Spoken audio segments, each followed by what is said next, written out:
Hello students, कैसे आप सभी लोग। आज हम इस वीडियो में हमारे इंग्लिश का चैप्टर 4.6 करेंगे, जिसका नाम है the phantom toll booth a book review. ये जो चैप्टर में आपको क्वेश्चन आंसर है वो मैं सारे आपको कराने वाला हूँ, इसके लिए आप वीडियो आखिरी तक जरूर देखना। ओके, तो देखो पहले क्या इसमें मीनिंग्स। फर्स्ट क्या, अ फैंटम मतलब अ घोस्ट। ओके, अब देखो सेकंड में आपको क्या दिया गया है, टोल बूथ। टोल बूथ मतलब क्या होता है, a small place building by the side of the road where you make a payment to drive on road bridge etcetera. मतलब कि एक छोटी सी जगह जहाँ पर हम पैसा देते हैं रोड पर अपनी गाड़ी चलाने के लिए, जिसको टोल बोलते हैं। देखो टोल आप देखोगे ना, आपके डैडी अगर मम्मी कार चलाते हुए जाते हैं तो एक जगह पर टोल भरना पड़ता है, तो उसी को बोलते हैं। ठीक है, अब आगे क्या है, लैग फॉर नथिंग। इसका मीनिंग क्या है, had everything he wanted. Fourth क्या है, देखो मतलब कि उसके पास हर एक चीज़ थी जो उसे चाहिए थी। फोर्थ क्या, जेन्युइन मतलब क्या, रियल। ठीक है, अब देखो आपको फिफ्थ क्या है, टर्न पाइक मतलब क्या होता है, a wide road which you have to pay a toll to use. क्या बोल रहे हैं कि एक बहुत ही बड़ा, बहुत ही चौड़ा रोड जहाँ पर आपको टोल पे करना पड़ता है वो यूज़ करने के लिए। ठीक है, अब आगे देखो क्या है आपको सिक्स में आपको यहाँ पर है इंट्रिग्ड मतलब वेरी इंटरेस्टेड एंड क्यूरियस, मतलब कि जिसे बहुत ज़्यादा दिलचस्पी हो और वो बहुत क्यूरियस हो। ठीक है, अब सेवेंथ क्या है, प्रिकॉशनरी मतलब कि to do something in advance to avoid danger, मतलब कि पहले से ही कोई एडवांस में चीज़ें करके रखना ताकि हम खतरे से बचे रहें। ठीक है, मतलब कि पहले से ही हम तैयारी किए रहें ताकि खतरे से बच पाएँ। एट्थ क्या, असॉर्टेड मतलब क्या, ऑफ वेरियस डिफरेंट सॉर्ट्स, आप बोल सकते हो अलग अलग तरह का। ठीक है, अब नाइन्थ में क्या है आपको, कार्टोग्राफर। कार्टोग्राफर मतलब क्या होता है, अ पर्सन हु ड्रॉज और मेक मैप्स, मतलब कि ऐसा इंसान जो मैप ड्रॉ करता है तो बनाता है। ओके, टेंथ क्या है, डिपिक्टिंग मतलब क्या, शोविंग दिखाना। अब 11th में क्या है, रिफंडेड मतलब पेड बैक मतलब कि वापस दिया जाना। ठीक है, अब देखो क्वेश्चन नंबर 2 में आपको क्या है, आंसर द फॉलोइंग क्वेश्चंस। इसमें फर्स्ट क्या है, which book is introduced in the passage. क्या बोल रहे हैं, इस पैसेज में किस बुक को इंट्रोड्यूस किया गया है जिसका रिव्यू दिया गया है। तक आपका आंसर क्या है, the book the phantom toll booth is introduced in the passage. क्या बोले, जो बुक इस पैसेज में हमें बताया गया है, इंट्रोड्यूस किया गया है, वो बुक का नाम है the phantom toll booth. Okay, ये चैप्टर में। अब सेकंड क्या है आपको, देखो यहाँ पर where does the story takes place. क्या बोल रहे हैं कि जो स्टोरी है हमारे चैप्टर की, जो चैप्टर में दिया गया वो कहाँ पर हो रही थी। The story takes place in San Francisco in States. तो देखो यहाँ पर बोल रहे हैं कि जो स्टोरी है ये सैन फ्रांसिस्को में होती है। ठीक है, अब देखो थर्ड में क्या, who is the main character in the story. क्या बोल रहे हैं, हमारे स्टोरी में मेन कैरेक्टर कौन है। क्या बोले, a small boy called Milo is the main character in the story. क्या बोले, एक छोटा बच्चा माइलो ये स्टोरी का मेन कैरेक्टर है। ठीक है, अब देखो फोर्थ में आपको क्या दिया गया है यहाँ पर, why is the toll booth called phantom toll booth. क्या बोले, ये जो टोल बूथ है हमारे इस स्टोरी में, इसको फैंटम टोल बूथ क्यों बोला गया है। तो आंसर क्या है, the toll booth is called the phantom toll booth because like a ghost it disappears after Milo has passed. क्या बोल रहे हैं, ये जो टोल बूथ है इसको फैंटम टोल बूथ इसलिए कहा गया है क्योंकि ये एकदम घोस्ट की तरह, एक आत्मा, एक भूत की तरह गायब हो जाता है जब माइलो वहाँ से पास होता है तब। ठीक है, फिफ्थ क्या है, when was the book written. क्या बोल रहे हैं, ये बुक कब लिखी गई थी। तो आपका आंसर क्या है, the book was written more than 50 years ago. यहाँ पर बोल रहे हैं कि जो बुक है ये आज से 50 साल पहले लिखी गई थी। ओके, अब सिक्स में क्या, who has written the book. क्या बोले, ये बुक किसने लिखा था। तो आप आंसर में क्या लिखो, Norman Jester has written the book. जो नॉर्मन जेस्टर है इन्होंने ये बुक लिखी थी। ठीक है, क्लियर। अब चलते क्वेश्चन नंबर 3 पर। देखो क्वेश्चन नंबर 3 में क्या बोल रहे हैं, list the various people places mentioned in the passage. The places Milo visits and the people he meets have unusual names. क्या बोल रहे हैं, वो सारी चीज़ें आपको वो सारे लोग, वो सारी जगहों के नाम मेंशन करने हैं, और जहाँ जहाँ माइलो जाता है, जो जो लोग से मिलता है, जिनके अनयूजुअल नाम हो, और उनका मीनिंग क्या है वो भी आपको लिखना है। ठीक है, तो आप आंसर कैसे लिखेंगे, the people Milo meets the meanings. तो यहाँ पर देखो क्या रहेगा, पीपल माइलो मीट्स, यहाँ पे मीनिंग ऑफ द नेम्स। पहले क्या, राइम। इसका क्या होता है, words that and with same sound. पहले क्या, राइम।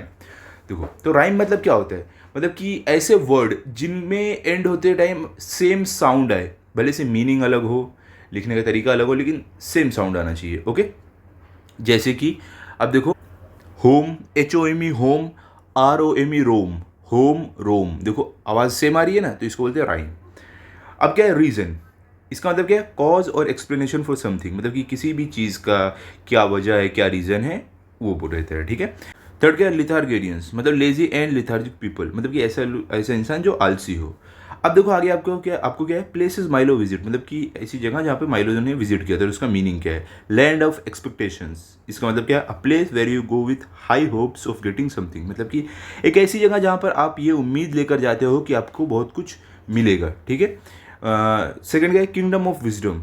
इसका मतलब क्या है, a place where people are wise and get wisdom. क्या बोले, एक ऐसी जगह जहाँ पर लोग बहुत ही ज़्यादा इंटेलिजेंट होते हैं और वहाँ पर लोगों को क्या मिलता है, विजडम मिलता है, आप बोल सकते हो दिमाग मिलता है। थर्ड क्या है, द डोल्ट्रम्स। इसका मतलब क्या है, a place where everyone is feeling sad और डिप्रेस्ड। क्या बोले, एक ऐसी जगह जहाँ पर सभी को उदासी और डिप्रेशन रहता है, उदास रहते हैं। ठीक है, अब आगे क्या है, क्वेश्चन नंबर 4 में आपको देखो, list the various things that Lethargarians do or want to do, you sum up all it in one word or phrase. क्या बोले कि ऐसी चीज़ों को आप लिस्ट करो जो आलसी लेजी लोग रहते हैं वो करना चाहते हैं या तो करते हैं, आपको सबको एक फ्रेज में लिखना है। तो कैसे हम करेंगे, the Lethargarians do the following things, daydreaming मतलब दिन में सपने देखना, टेकिंग नैप्स सोते रहना, डॉडलिंग मतलब कि आप बोल सकते हो सुस्ताना, डिलेइंग मतलब देर करना, बाइडिंग देयर टाइम मतलब कि एक जगह रह के टाइम बर्बाद करना, लिंगरिंग एंड लोटरिंग मतलब कि इधर उधर आवारागर्दी करना, putting of for tomorrow what they can do today, और हर चीज़ को कल के लिए रखना जो वो आज कर सकते हैं, लोफिंग एंड लॉन्जिंग मतलब कि आवारागर्दी करना, मौज मस्ती करना, और क्या है, डिल एंड कंप्लेनिंग, और क्या बोले कि आलसपन करना, शिकायत करना, ये सब उनका काम रहता है। अभी देखो आगे, अब यहाँ पर हमने देखा है कि वो क्या करते हैं जो लिथार्गेरियंस, जो आलसी लोग रहते हैं। अब यहाँ पर the Lethargarians want to do the following things मतलब कि वो करना क्या चाहते हैं, करते ये सब है और करना क्या चाहते हैं वो देखो, पहले ब्रूडिंग, लैगिंग, प्लॉडिंग एंड प्रोक्रेस्टिनेटिंग।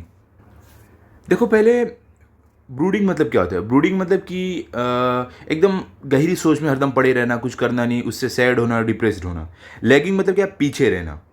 और प्लॉडिंग मतलब क्या, मतलब कि मेहनत तो करना चाहते हैं लेकिन कर नहीं पाते हैं, ठीक है, खाली सोचते रह जाते हैं। और क्या है, प्रोक्रेस्टिनेटिंग, इसका मतलब क्या होता है कि काम करना है लेकिन कल करना है, परसों करना है, ऐसे कर करके टालते रहना है। ठीक है, अब देखो, summing it up in a single phrase, they do nothing but complain. क्या बोले, अगर इन सारी चीज़ों को एक फ्रेज में हम बनाएं तो मतलब कि वो कुछ नहीं करना चाहते हैं, सिर्फ कंप्लेंट, सिर्फ शिकायत करना चाहते हैं। ठीक है, अब देखो क्वेश्चन नंबर 5 में क्या है, in the novel the Lethargarians give a whole day's time table for their activities. क्या बोल रहे हैं कि जो नॉवल है, जो हमने स्टोरी पढ़ा है, इसमें जो लिथार्गेरियंस रहते हैं ये अपने पूरे दिन का जो दिनचर्या है वो बताते हैं। Can you guess what it would be like, use your own ideas and prepare their time table. क्या बोल रहे हैं कि आप गेस कर सकते हो ये क्या था, क्या हो सकता है, आप अपने आइडिया को यूज करके उनका टाइम टेबल एक प्रिपेयर करो। ठीक है, तो देखो यहाँ पर मैंने लिखा है, तो कैसे आप लिखोगे, reading the book review I would say the Lethargarians time table would be something like this. क्या बोल रहे हैं कि बुक रिव्यू पढ़ के जो चैप्टर था,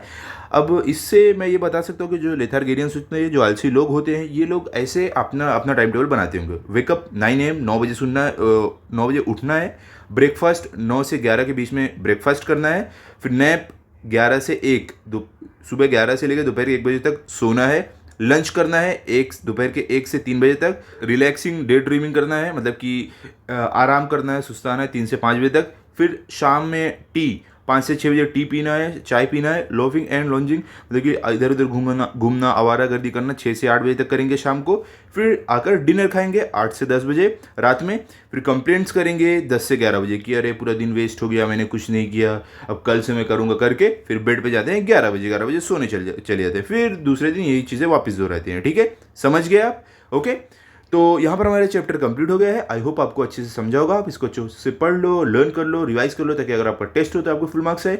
मिलते हैं अगले वीडियो में। अगर आपको ये वीडियो अच्छा लगा हो तो आप इस वीडियो को लाइक करो, अपने सभी दोस्तों के साथ शेयर करो और चैनल को सब्सक्राइब करो। Thank you.